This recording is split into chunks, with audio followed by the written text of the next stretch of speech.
আউযুবিল্লাহি মিনাশ শাইতানির রাজিম বিসমিল্লাহির রহমানির রহিম। তো আজকে আমরা দেখব দাজ্জাল বিষয়ে। তো দাজ্জাল কুস্তুনতনিয়া অর্থাৎ কোথায় অবস্থান করবে? বাইতুল মুকাদ্দাসে অবস্থান করবে। সেই সময়কার এই ঘটনা বর্ণনা করা হয় কিতাবুল ফিতানের ভিতরে আব্দুল্লাহ ইবনুল ওমর ইবনুল আনাস রাদিয়াল্লাহু আনহু থেকে বর্ণিত। তাহলে আমরা দেখলাম আব্দুল্লাহ ইবনুল ওমর ইবনুল আনাস রাদিয়াল্লাহু থেকে বর্ণিত। ইনারা নবী করিম সাল্লাল্লাহু আলাইহি সাল্লামের একজন বিশিষ্ট সাহাবী। তিনি বলেন, যারা কুস্তুনতনিয়া বিজয় করবে, অর্থাৎ যারা কুস্তুনতনিয়া বিজয় করবে তাদের নিকট দাজ্জালের আবির্ভাবের খবর পৌঁছবে। অর্থাৎ তাদের নিকট কি হবে? দাজ্জালের আবির্ভাবের খবর পৌঁছবে। এখন যদি দাজ্জালের আবির্ভাবের খবর যদি তাদের কাছে না পৌঁছয় তাহলে কি ঘটনা ঘটতে পারে?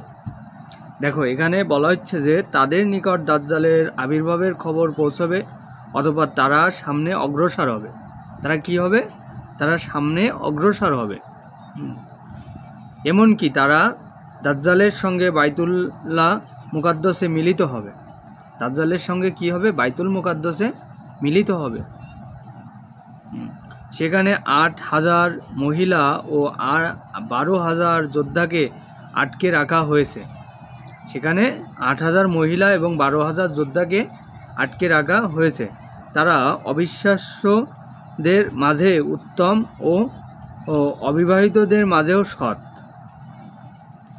তারা মেঘের কুয়াশার মধ্যে থাকবে, আর তখনই সকাল হওয়ার সঙ্গে সঙ্গে কুয়াশা দূর হয়ে যাবে। মানে কিছু আজব অলৌকিক ঘটনা থাকবে। এই বাইতুল মুকাদ্দাসে কি করা হবে? 12,000 সৈনিক এবং 8,000 নারীকে আটকে রাখা হবে।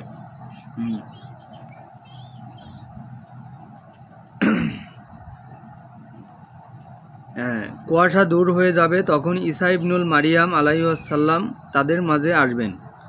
এই ঘটনা তখন কি হবে?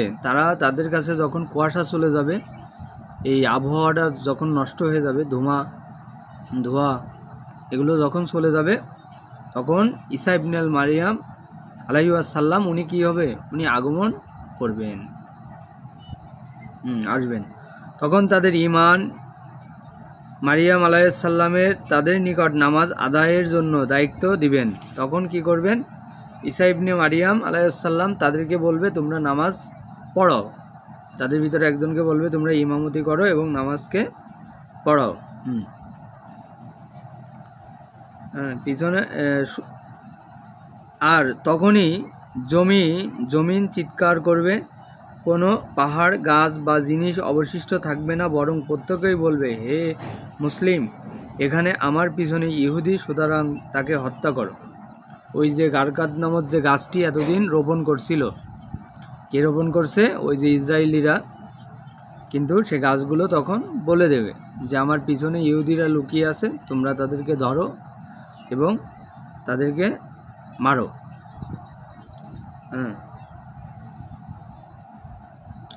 এবং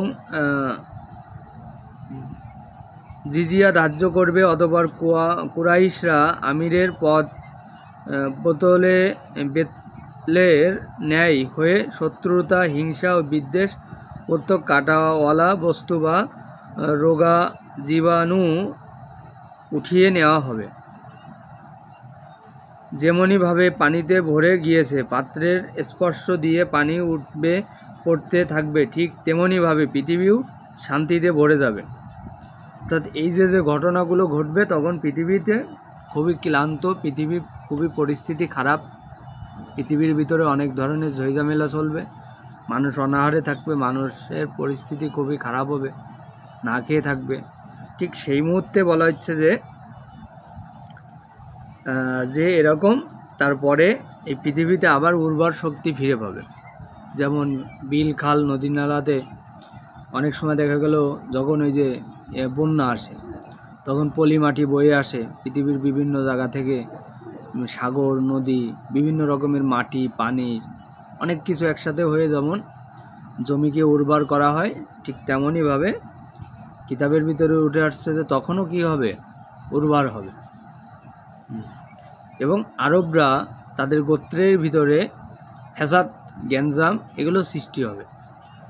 কে দায়িত্ব নেবে, এরকম অনেক ধরনের ফ্যাসাদ তারা তখন তৈরি করতে থাকবে। তাহলে কি হলো, অনেক ধরনের ফ্যাসাদ তারা তৈরি করতে থাকলো।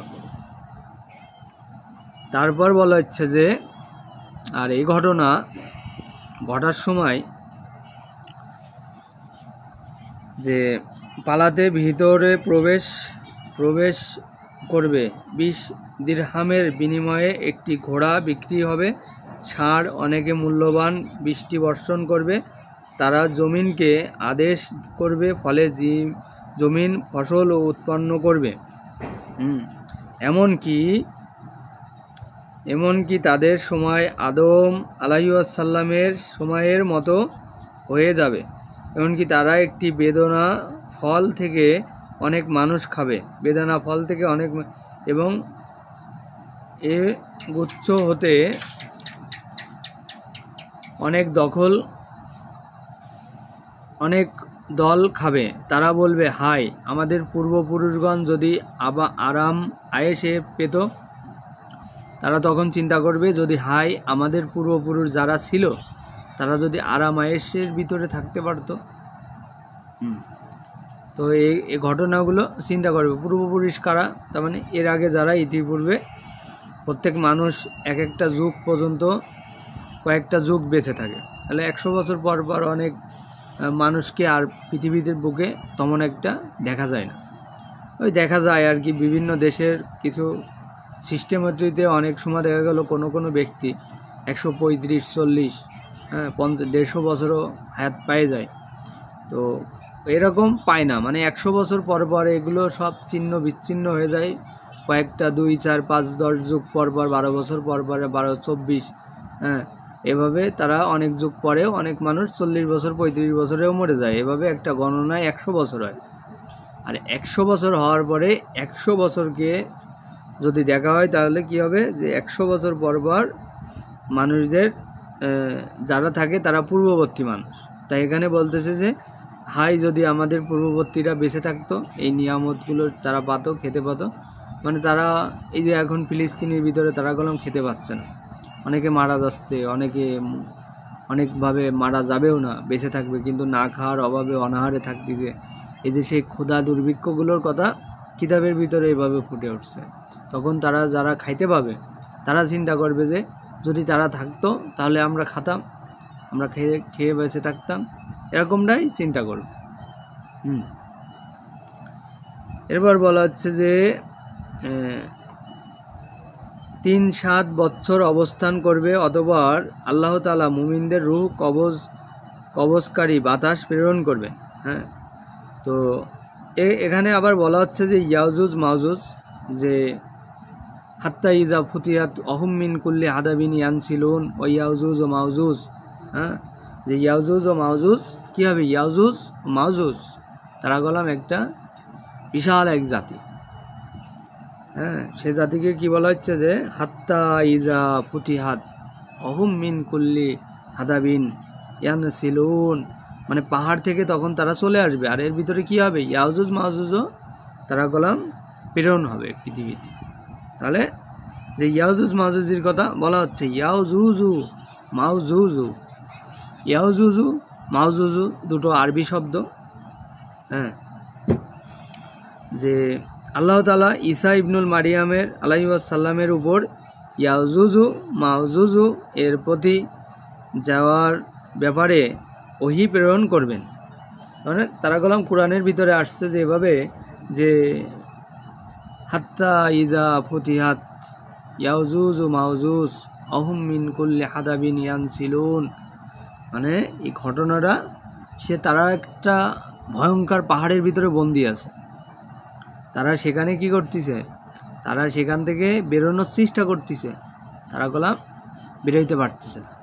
তারা অনেক চেষ্টা করতেছে, তারা প্রতিদিন মাটি পাহাড় খনন করতেছে, করতে করতে করতে করতে একটা সময় পর্যায়ে সেই মাটি পাহাড় খনন করতে করতে তারা হয়রান হয়ে যায়।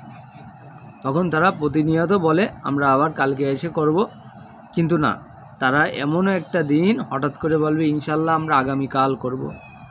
আর এই ঘটনা যখন তারা বলবে তখন আগামীকাল যখন তারা আসবে পাহাড়ের আশেপাশে, পাহাড় কাঁপাকাঁপি করবে, মানে পাহাড়ে তখন ভয় পাবে। পাহাড়ের কলাম প্রাণ আছে, পাহাড়গুলো ভয় পাবে, কাঁপাকাঁপি করবে, আকাশে বাতাসে পাখিরা কিচিরমিচির করবে। হ্যাঁ, ও অনেক দূর থেকে পাহাড়ের আওয়াজ শোনা যাবে।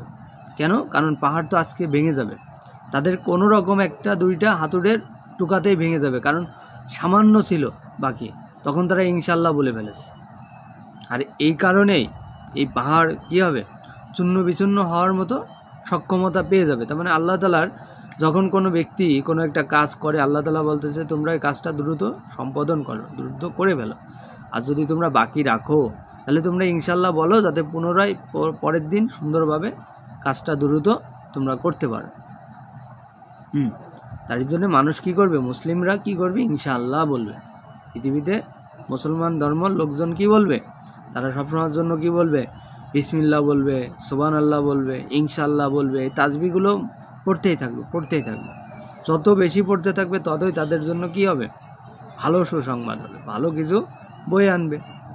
তো এরকমই একটা ঘটনা ওই সময় ইয়াজুজ মাজুজরা তখন সেই পাহাড় থেকে যখন তারা ভাঙবে, তখন পৃথিবীর ভিতরে আসতে থাকবে এবং বলবে এই সব রাজত্বের এগুলো সব আমাদের। হ্যাঁ, তারা সাগরের ভিতরে আসবে, পানি খাবে, তো পানি নোনা জল সব খেয়ে ফেলবে। আমরা তো নোনা জল খেতে পারি না, খেতে ভয় পাই। যারা তুমি দেখবে সাগরের ভিতরে যারা নোনা জল খায়, যেরকম মাছ, তাদের শক্তি বেশি হয়। তারপর যেসব প্রাণীগুলো নোনা জলে থাকে তাদের শক্তিশালী, তারা অনেক দিন ধরে বেঁচেও থাকে, তাদের অনেক প্রোটিন বেশি। তো ওই যে ইয়াজুজ ও মাউজুজ, তারা পাহাড়ের আশেপাশে থাকে, তারা পাহাড়ের থেকে বেরোতে পারে না। হ্যাঁ, ওপাশের জলাভূমিতেও দেখা গেল এরকমই, তারা যে খাদ্য খাবারগুলো খাচ্ছে তাদের গায়ে প্রচুর পরিমাণে প্রোটিন বা শক্তি। তারা সেই সমস্ত সময় তারা বের হয়ে আসবে, তাদের এই বিশাল শক্তি নিয়ে যখন পৃথিবীর ময়দানে আসবে, সব মানুষকে চূর্ণ বিচূর্ণ করে ফেলবে, মানুষ সব যাবে। মানুষ একটা তুর পাহাড়ের দিকে রওনা দেবে। হ্যাঁ, ওই যে পাহাড়ের ওখানে যাওয়ার পরে একটা পাহাড়ের পরে উঠে যাবে এবং কিছু মুসলমান সেই পাহাড়ে আশ্রয় নেবে, তাদেরকে বেঁচে যাবে। আর বাকি মুসলমান যারা আসিল, যারা নাফরমানি করতো, যারা আল্লাহর সাথে শিরক করতো, আল্লাহকে চিনতো না, বুঝতো না, জানতো না, বিশ্বাস করতো না, তারাই ইয়াজুজ মাউজুজের হাতে কতল হয়ে যাবে। হ্যাঁ, এই ভয় কলম সবাই পাচ্ছে, আগামীতে এই ভয় পাবে, আরও বেশি পাবে। কারণ ইয়াজুজ মাউজুজ যে কোনো সময় ছাড়া পেয়ে যাবে। আর দাজ্জাল অলরেডি পৃথিবীতে চলে আসছে, তাকে দেখা যায় না, সে অনেকভাবে আছে, মানুষের ভিতরে আছে, সে চেষ্টা করতেছে কখন কার ইমান হানি করা যাবে, কাকে কি করা যাবে, পৃথিবীতে কখন কি করতে হবে, এরকম চিন্তা করতেছে। হ্যাঁ, মানে তারা কলম ভাবতেছে। তো এখানে বলা হচ্ছে যে কাব রাহিমাহুল্লাহ থেকে বর্ণিত, তিনি বলেন যখন তারা কুস্তান্তনিয়া গণিত বন্টন করতে থাকবে তখন তাদের নিকট দাজ্জালের খবর আসবে। তাহলে এই যে বর্ণনাকারী যে বর্ণনা করে গেল, আমরা দেখলাম যে এখানে একটা ঘটনা ঘটবে। রাসূল সাল্লাল্লাহু আলাইহি ওয়াসাল্লাম দাজ্জালের নামক ঘাটিতে পৌঁছবে। আব্দুল্লাহ ইবনে রাদিয়াল্লাহু আনহু থেকে বর্ণিত, তাই রাসূল সাল্লাল্লাহু আলাইহি ওয়াসাল্লামের একজন বিশিষ্ট সাহাবী সাল্লাম বললেন, যখন দাজ্জাল আফি নামক ঘাটিতে পৌঁছবে তখন তারা ছায়া মুসলমানদের উপর পড়বে, তার ছায়া মুসলমানদের উপর পড়বে।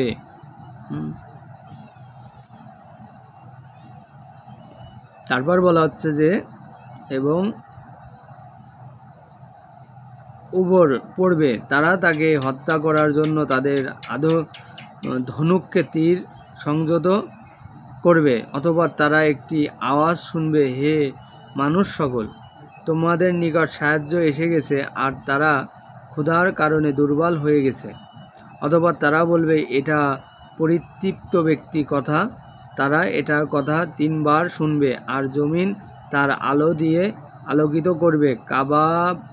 কাবার প্রতিপালকের কসম। অতঃপর ঈসা ইবনুল মারিয়াম আলাইহিস সালাম অবতরণ করবে এবং সকলকে ডেকে বলবে, হে মুসলিম জাতি, তোমরা তোমাদের প্রতিপালকের প্রশংসা করো, তার মানে এমন একটা ঘটনা ঘটবে যে দাজ্জাল সম্পর্কে বলা হচ্ছে যে দাজ্জাল পৃথিবীতে আগমন করবে।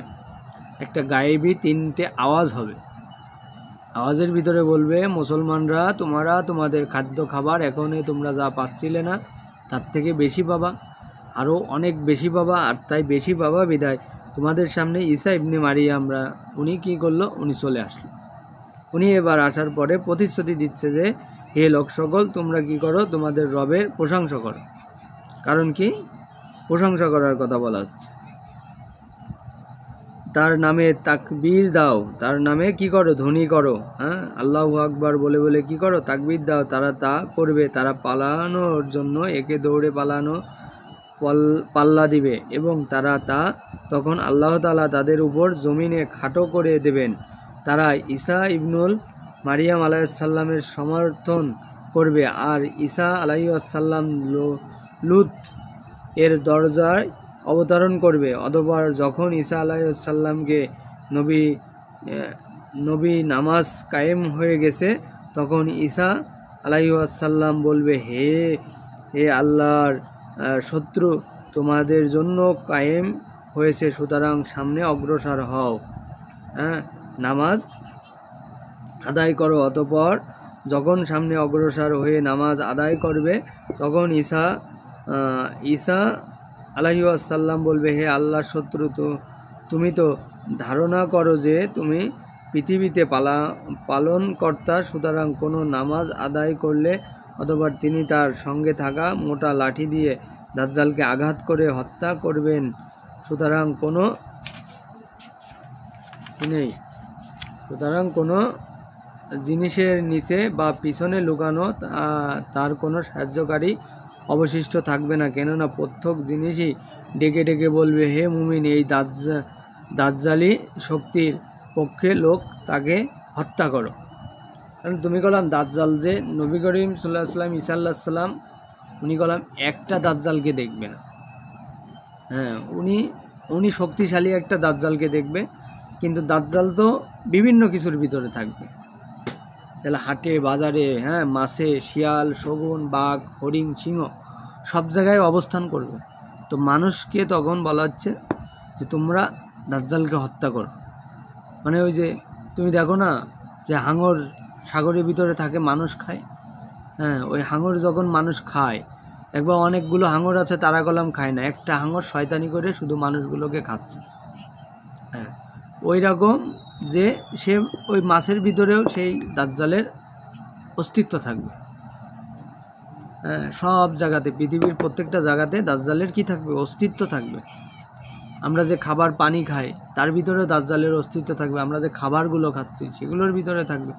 তাই আমাদেরকে বলা হচ্ছে তোমরা দ্রুত দাজ্জালকে প্রতিহত করো।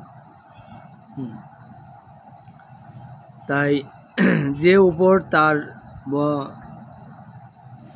রাসূল সাল্লাল্লাহু আলাইহি সাল্লাম কতিপয় সাহাবী রাদিয়াল্লাহু আনাস রাসূল সাল্লাল্লাহু আলাইহি সাল্লাম থেকে বর্ণিত করে বলেন, সিরিয়ার পাহাড়সমূহকে কোনো এক পাহাড়ে দাজ্জালের সিরিয়ার মুসলমানদের বিরুদ্ধে করে রাখবে। তারা দাজ্জালকে হত্যা করতে চাইবে, তখন তাদের এক এক অন্ধকার ঘিরে ধরবে। উক্ত অন্ধকারে কোনো ব্যক্তি তার হাত দেখতে পারবে না। অতঃপর ইবনুল মারিয়াম আলাইহিসসালাম অবতরণ করবেন, অতঃপর তাদের থেকে অন্ধকার দূর হয়ে যাবে আর তারা দেখবে যে তাদের মাঝে এমন একজন।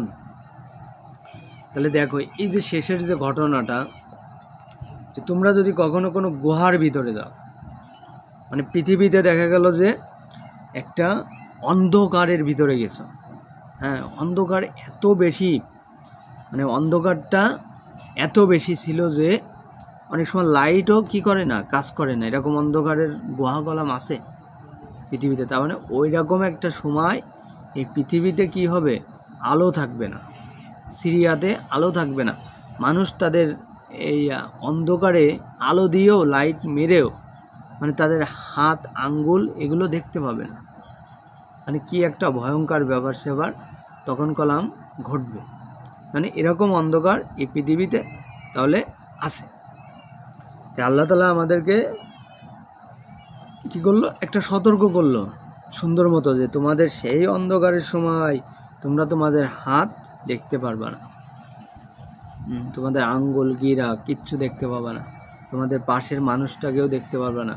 তখন এই যে কোরআনে বলা আছে ঈসা ইবনে মারিয়াম আলাইহিস সালাম যখন আসবে, তার মুক্তোর মতো সদৃশ্য আলো, কারণ তিনি তো নবীরা অনেক সৌন্দর্য বা উজ্জ্বল, তারা যখন ছিল তখনকার যুগে আমাদের বর্তমান যুগের মতো এত লাইট বা এত অত্যাধুনিক যুগ ছিল না, কিন্তু তাদের যে নূর ছিল, তাদের যে একটা আলো ছিল, জ্যোতি ছিল, তার পাওয়ার অনেক। তো তখন উনি যখন আসবে তার পাওয়ারটা দেখে মানুষ চমকে উঠবে। তাদের এই সময় যুগের এই তুলনা করবে লাইট দিয়ে, তারা তাদের শরীর দেখতে পাচ্ছে না, কিন্তু একজন নবী অবতরণ করছে, নবীর এই যে মর্যাদা, তখন তারা বিশ্বাস করবে হ্যাঁ নবী করিম সাল্লাল্লাহু আলাইহি সাল্লাম যেভাবে আমাদেরকে বলে গেছে কিতাবের ভিতরে, সেভাবেই সত্যই ঈসা ইবনে মারিয়াম আলাইহিস সালাম পৃথিবীতে আসছে, যেটা কিনা দাজ্জাল করে দেখাতে পারবে না। আর আল্লাহ তাআলা আমাদেরকে বলতেছে, নবী করিম সাল্লাল্লাহু আলাইহি সাল্লাম বলতেছে, তোমরা দাজ্জাল সম্পর্কে মানুষকে দ্রুত সতর্ক করে দাও, কারণ খুব দ্রুত পৃথিবীতে দাজ্জাল অবতরণ করবে। অলরেডি দাজ্জাল গোলাম অবতরণ করে ফেলছে, আমরা গোলাম দেখতে পাচ্ছি না। যারা দেখতে পাচ্ছে তারা বুঝতে পারছে যে সে অবতরণ করে ফেলছে। এখন বাকি কি ঈসা আলাইহিস সালাম আসার এবং ইয়াজুজ মাওজুজ পাহাড় থেকে বের হয়ে আসার। তো আজকে আমি এখান থেকে বিদায় নিচ্ছি। অবশ্য আমরা আজকে আরেকটা বিষয় দেখলাম যে ইয়াজুজ মাওজুজ দাজ্জালেরই সাথে বলা হচ্ছে আর কিছুদিন পরেই চলে আসবে। আবার বলা হচ্ছে যে দাজ্জাল বের হয়ে আসবে, মানুষ একটা গহীন অন্ধকার দেখতে পাবে, ধোঁয়াচ্ছন্ন আকাশ হয়ে যাবে, পৃথিবী একটা অনেক ধরনের বিশৃঙ্খলা সৃষ্টি হবে। আল্লাহ তাআলা যেন আমাদের প্রত্যেকটা মুমিন ভাই ও বোনদেরকে এই বিশৃঙ্খলা থেকে রক্ষা করে, এবং আমরা যেন প্রতিদিন প্রতি শুক্রবারে সূরা কাহাফ যেন আমরা তেলাওয়াত করতে পারি, তার প্রথম 10 আয়াত সবাই আমরা মুখস্থ করে ফেলতে পারি, এবং সেভাবে যেন এই পৃথিবীতে চলাফেরা করতে পারি, এবং দাজ্জাল থেকে আল্লাহ তাআলার কাছে যেন আমরা পানা চাই, কারণ দাজ্জাল খুবই ভয়ঙ্কর। এই দাজ্জাল সব জায়গায় পৌঁছে গেছে। তা আমরা চেষ্টা করব আল্লাহ তাআলা যেন আমাদেরকে ভালো রাখে, সুন্দরভাবে চলার তৌফিক দান করে। আল্লাহ হাফেজ।